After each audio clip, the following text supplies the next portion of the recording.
Good evening, everybody. If I may call the meeting to order, please. Good evening to people present in the room and anybody who may be following us on our YouTube channel. I'm Ian Edwards, Councillor Ian Edwards. I'm leader of the council and I am chairman of Cabinet. The meeting tonight is a meeting in public, not a public meeting. And that little switch means that there are no public speaking rights from the floor. So I would ask members present, residents present, to please respect the meeting and not to disturb its conduct. And I thank you for that consideration. Being mindful of disturbances, I would ask everybody to make sure that their mobile phone is turned off or silent, please. And I will just go into a few little messages. Firstly, it is being filmed, this meeting, but the cameras are facing this way, so members of the public are not being filmed. There is no fire alarm expected tonight, so if one does sound, we will be evacuating, and we do have members of staff present that will assist you to evacuate, as we will. The easiest way, should it be available, is the way you came in, down the bone staircases. But if that is, for whatever reason, not available, there are other emergency exits behind us, so don't worry about it. That said, we will move into the agenda itself, and we take agenda item 1, please, Mark. Apologies for absence. Thank you. All members are present. Thank you. Agenda item 2, declarations of interest in matters before this meeting. Are there any additional declarations, colleagues? None. Item 3, to approve the minutes of the last Cabinet meeting. They're on pages 1 to 12. Colleagues, are those minutes agreed? Agreed. Thank you. Item 4, and this is to confirm that there are items of business both in the public part of the meeting, part 1, and also in the private part of the meeting, part 2.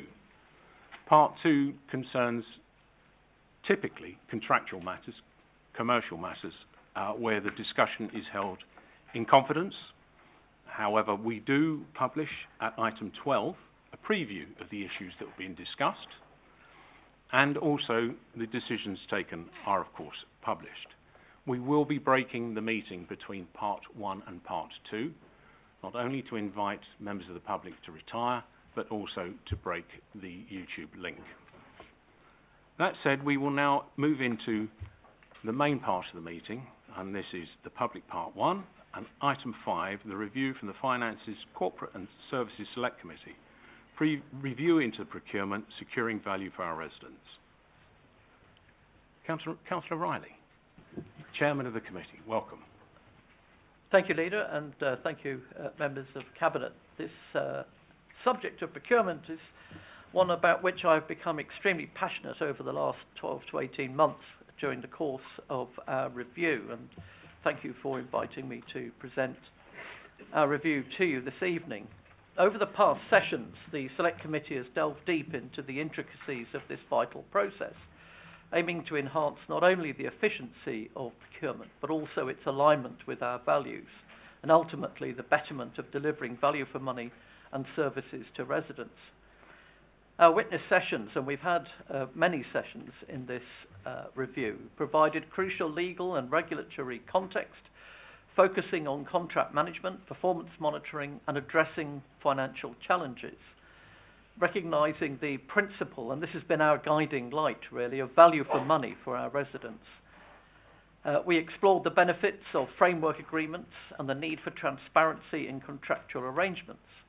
On our journey, we uncovered a multitude of insights, beginning with the recognition of the distinctive nature of procurement within local authorities, which in many respects is different to that in the commercial sector and has different considerations. We scrutinised the complexities embedded within what was then the Procurement Bill, recognising its noble intentions, but also some of its unintended consequences, which have been teased out during the course of our review.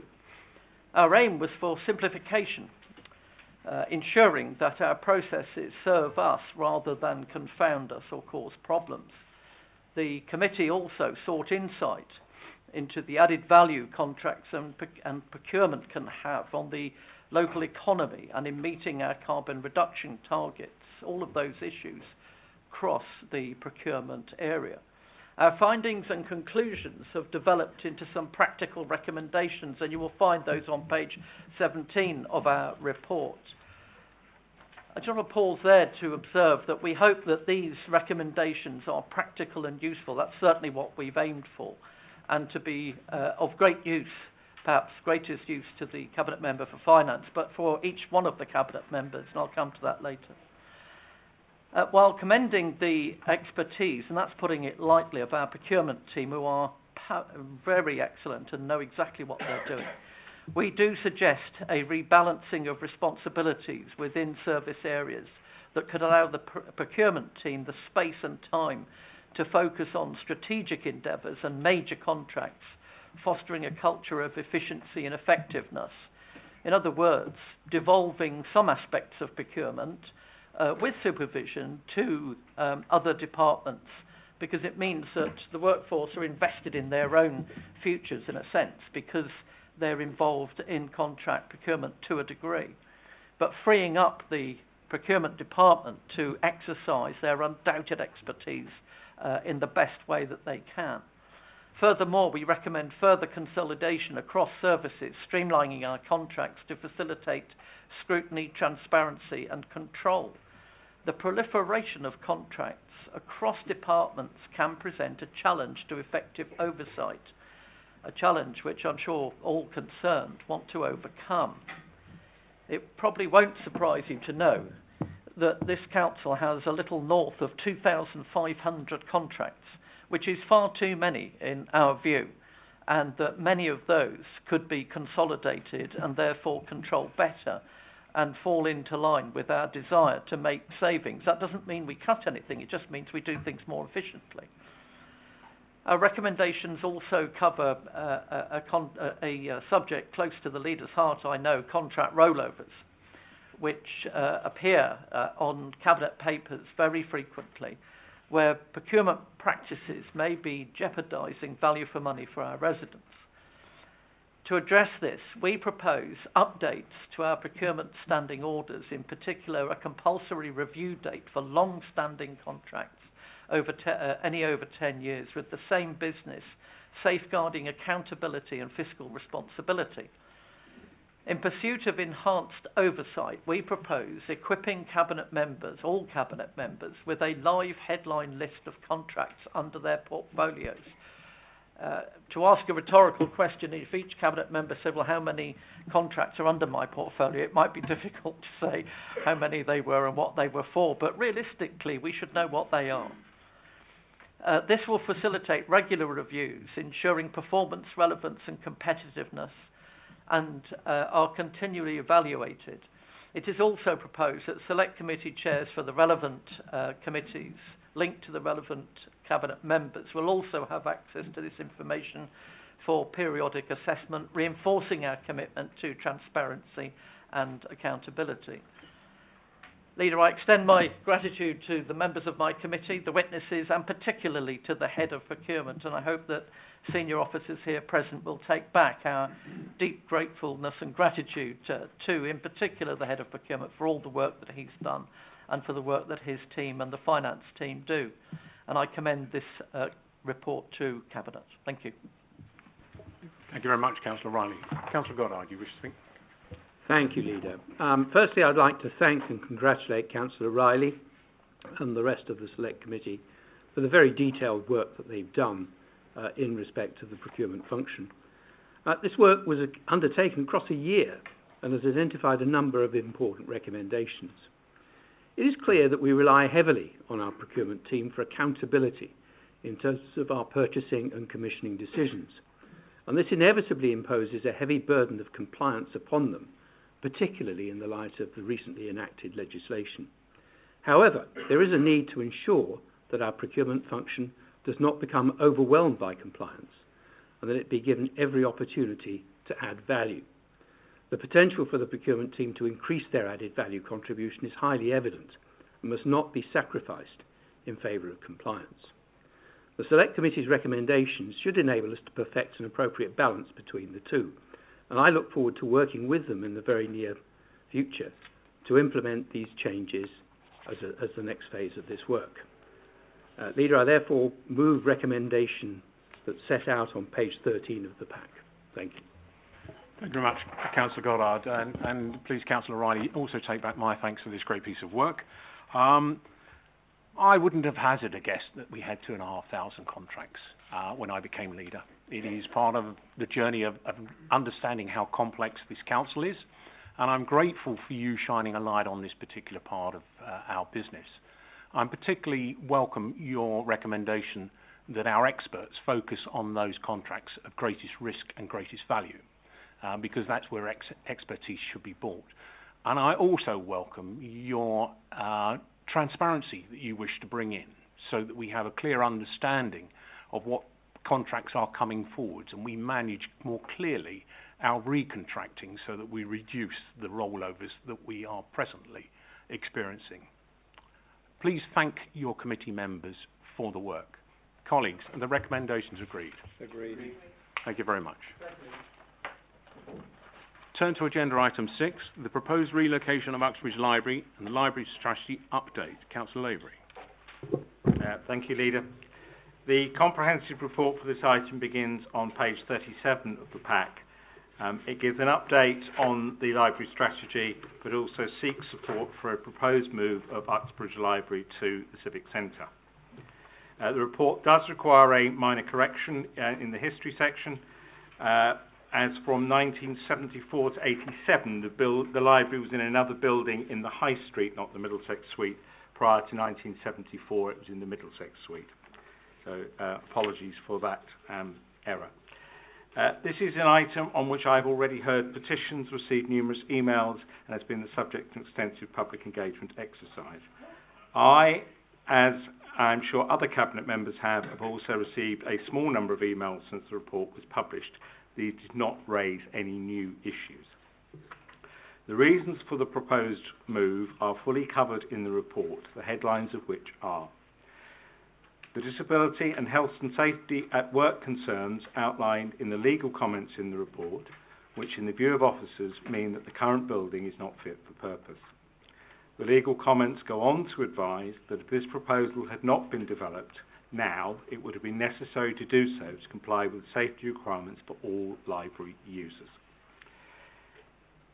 It gives a more effective use of resources by concentrating services into a smaller number of buildings here in Uxbridge, particularly the Grade 2 listed building we are currently sitting in, a building that is currently significantly underused. The move consolidates more services into the same building, with the Family Hub and Adult Education Centre already here. It will give reduced operating costs of some £412,000 per year, the details of which are in the report, and this is a revenue saving and therefore repeated year on year. The new library would operate from a building with a lower carbon output, given the work that is being put into the Civic Centre to reduce its carbon output, and therefore would be more effective than the current building. I understand the existing building is much loved, but this is a move that is some 300 metres and still within the town centre boundary. It is not a closure, as some would portray it. The report details at least £2 million worth of work that would be required in the existing building without addressing the secondary power source and heat pump issues in that building.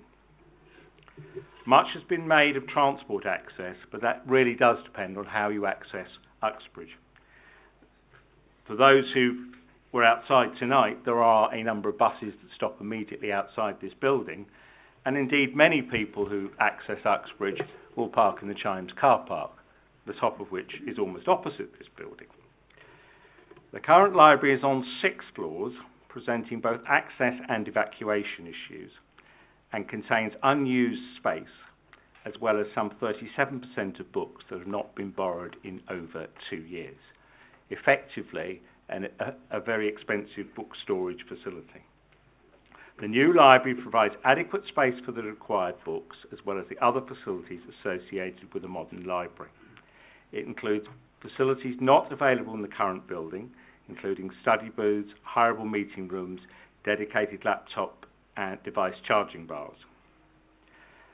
The new library would remain the largest in the borough, but I would also remind Cabinet that following the work between 2007 and 2014, the borough also has two other premier libraries at Ruislip Manor and Botwell, placing less reliance on one central library. I would also draw Cabinet members' attention to the other benefits of the proposed move listed on page 43 of the report. The pack also includes an equalities impact assessment to which I draw your attention and ask you to fully consider before you make your decision. The move is subject to the granting of planning permission for a change of use. Subject to that, I welcome questions from colleagues, but I will formally move the three recommendations at the top of page 38 whilst awaiting any questions on the report. Thank you very much. Councillor Mills.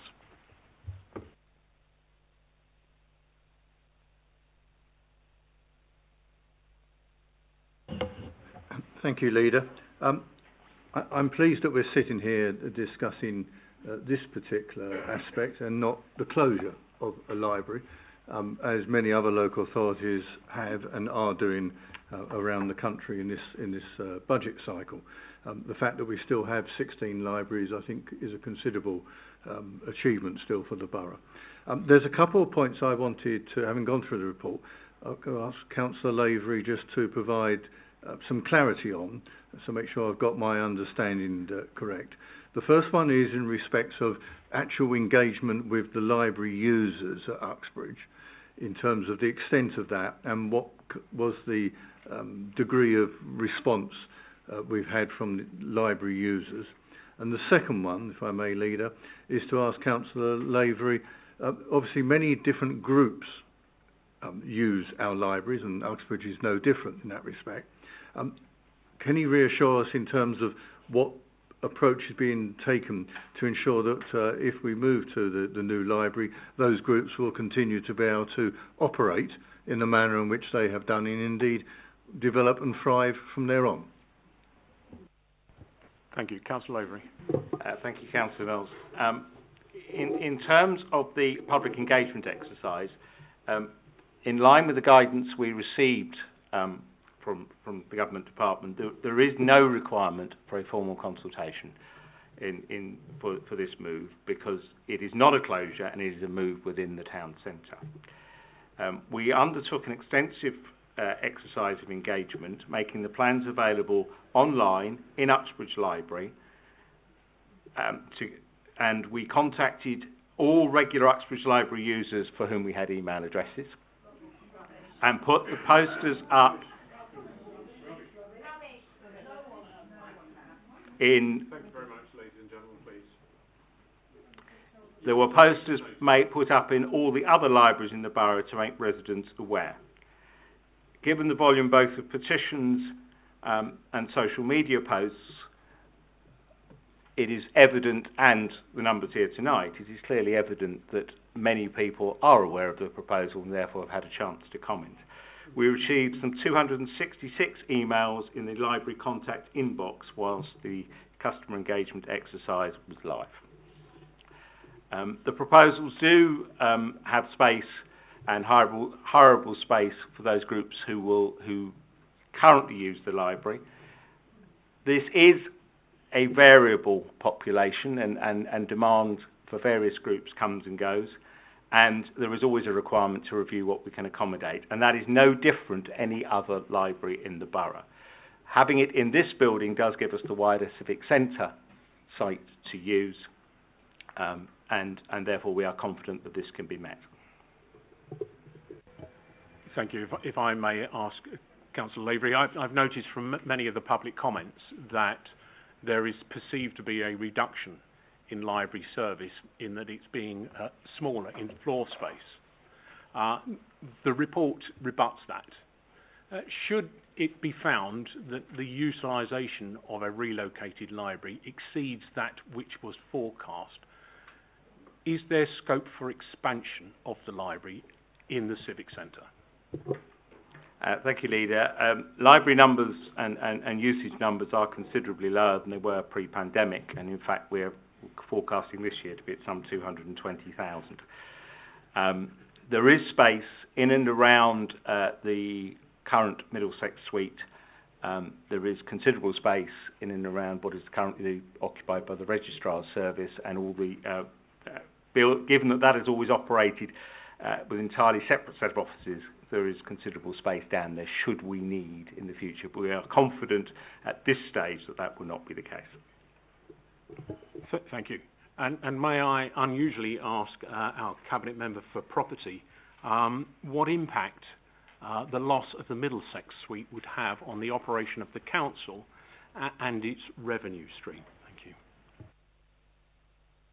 Thank you, Leader. I'm happy to help. The Middlesex suite is a bit of a throwback from the past. It is, in fact, the oldest building on the site. It dates back to the 30s. And it has been refurbished a number of times, and it's certainly reached the point where it needs a significant refurbishment now. Its facilities offer a significantly large space, which has been used in the past for functions of varying sorts. That demand has died away, I suspect partly due to the effects of COVID and people's changing attitude to those sorts of events, but also in large part to the significant increase in alternatives available around the borough. If you look towards the south of the borough, there are lots of hotels that have very sophisticated entertaining suites, far superior to the ones that we can offer in the Middlesex suite. It's interesting to note, as an example, therefore, that over the last 2 years, the total income we have generated from letting it to outside bodies, that's not to say we haven't used it ourselves, we have, but the total income we've generated from outside bodies amounts to £1,100.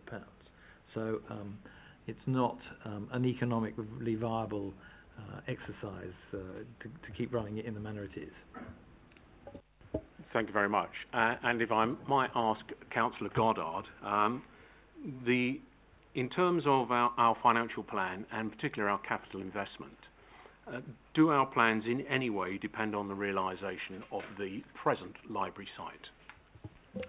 Thank you, Leader. No, they do not. I mean, quite simply, were we to achieve a capital receipt from the sale, that would not have any sort of material bearing on the programme, which is fully financed in any event. Thank you very much.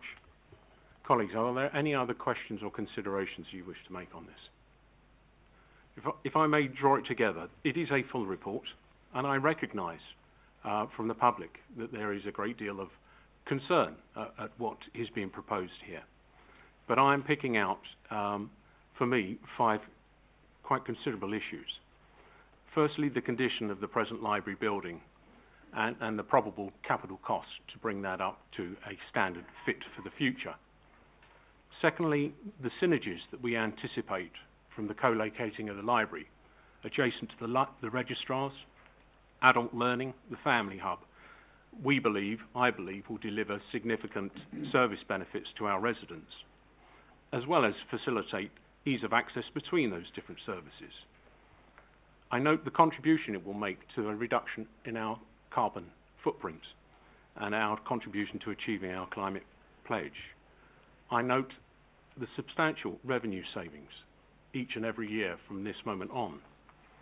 And I also note that there is scope to adjust the proposed site and expand it if need were to arise once it were relocated. On the basis of those points that I've picked out, the report as before you, and recognising the scale of public concern that has been expressed by attendants tonight and in their communications to us, colleagues, do you agree with the recommendations? Agreed. Thank you. That recommendation is agreed. Thank you. We will.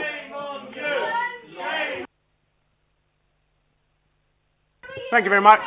I will retire now. Thank you. Meeting will be adjourned until the room's cleared.